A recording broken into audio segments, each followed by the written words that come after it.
Alors on parle maintenant de mobilité urbaine durable. Écoutez, avant la guerre de 40, on ne parlait pas de mobilité urbaine durable parce qu'on la pratiquait. On construisait à distance à pied, dans un rayon de 500 mètres, autour des gares de train ou autour des villages. Et on trouvait tout à portée de la main. Donc on pratiquait les principes de la mobilité urbaine durable, mot que l'on vient d'inventer depuis à peu près 5 ans. Est arrivée l'ère de la motorisation, et là on s'est mis un petit peu à déraper, parce qu'autant l'automobile a permis d'accéder géographiquement et de donner une grande liberté, autant elle a permis, sans qu'on s'en rende compte, dans les milieux urbains, de perdre de vue les principes qui font la qualité de vie des milieux urbains. Alors on s'est mis à s'étendre à travers les banlieues, on s'est mis à séparer les fonctions, fonctions commerciales d'un côté, résidentielles de l'autre, les institutions de l'autre. Le seul moyen pour les rejoindre, c'est l'automobile. Et les effets qui en ont découlé, c'est ce qu'on cherche à corriger maintenant. C'est des grandes autoroutes, c'est des routes, c'est des infrastructures en milieu urbain, c'est une congestion croissante, c'est des questions de gaz à effet de serre, c'est des questions environnementales, c'est des questions de santé, des questions de sécurité. Et il y a eu un grand mouvement de réflexion à partir des années 80-90 pour commencer à réfléchir quand il y avait le trou de beigne aux États-Unis où les centres se vidaient, ou qu'en Europe on commençait à voir des problèmes, les mêmes problèmes malgré les centres historiques se propager à travers les banlieues. Là on a commencé à se poser la question, qu'est-ce qu'on fait? Et vous avez vu arriver des chantiers de tramway, des chantiers de remise en question des modes de transport et de beaucoup plus de liens entre l'aménagement et le transport en pensant avec des principes style New Urbanism, Smart Growth aux États-Unis, mais qui étaient repris sous d'autres mots en Europe.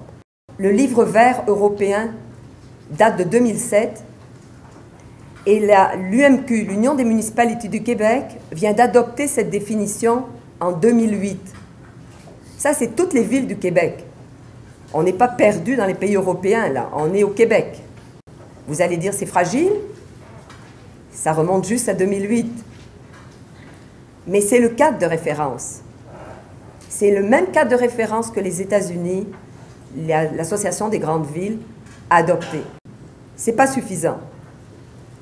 Si bien que depuis à peu près 5 ans, on voit se développer des principes et des politiques sous le couvert de la mobilité urbaine durable, mobilité, ville, urbaine, durable, les 3 principes du développement durable, accrochés, qui s'accrochent avec beaucoup de dents, beaucoup plus serrées, des dents réglementaires, des dents financières avec des bonus-malus.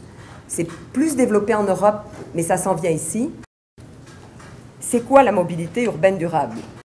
Toutes les villes vont devoir appliquer les principes suivants. La nouvelle culture de la mobilité urbaine durable repose en particulier sur un équilibre renouvelé entre les modes de transport des personnes et des marchandises, une réduction de la dépendance à l'automobile, une amélioration de la sécurité, une accessibilité accrue à des transports collectifs abordables, disponibles et fiables, une utilisation optimale des innovations technologiques et logistiques, une diminution de la consommation énergétique, ainsi qu'une réduction des impacts environnementaux et des nuisances, dont ceux associés à l'émission des GES. Ces principes-là, ils sont très concrets. Ils ont des indicateurs, et si on veut les appliquer, il faut qu'on soit capable de le mesurer réellement. Le transport est responsable au Québec de 37% des émissions de gaz à effet de serre dans les villes. C'est 45 à 65% selon le quartier dans lequel on est. On n'a pas le choix. Toutes les réglementations, si on ne le fait pas volontairement, vont nous amener ou nous contraindre à diminuer les émissions de gaz à effet de serre dans les villes. Puis comment on le fait? Mais c'est en diminuant, là encore, le nombre de véhicules qui circulent dans les villes et qui émettent. Autant au niveau des transports collectifs qui sont eux aussi polluants, un train diesel est polluant, des voitures à essence sont polluantes. Donc c'est en ayant des opérations de rendre plus propre, mais aussi en enlevant des véhicules dans les villes. On a vécu autour de l'industrie automobile. Prenez la région de Montréal. La congestion, juste dans la région de Montréal, c'est 1 milliard de dollars de gaspillage par année.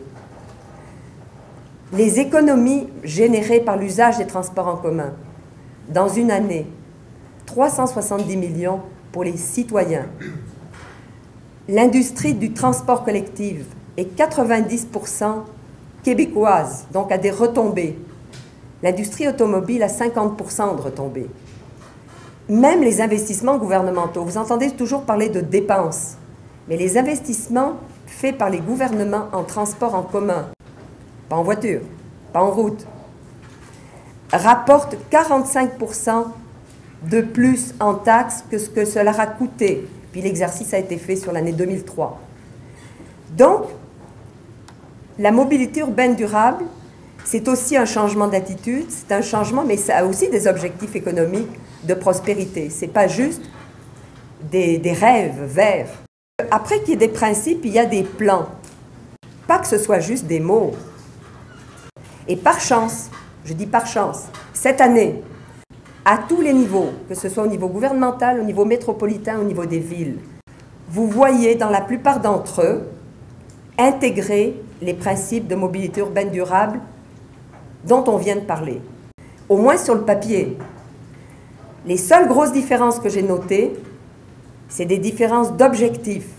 Vous allez voir dans le plan de transport de Montréal un objectif de réduction des automobiles et d'augmentation des transports collectifs beaucoup plus important que dans le plan de gestion des déplacements du MTQ, qui est la politique des transports collectifs qui a été adoptée en 2007, où l'objectif n'est que de 1,5% d'augmentation des transports collectifs par année. Dans le plan de la Ville de Montréal, c'est au-dessus. D'où vous voyez déjà une différence dans les objectifs à atteindre et donc dans les stratégies pour les atteindre.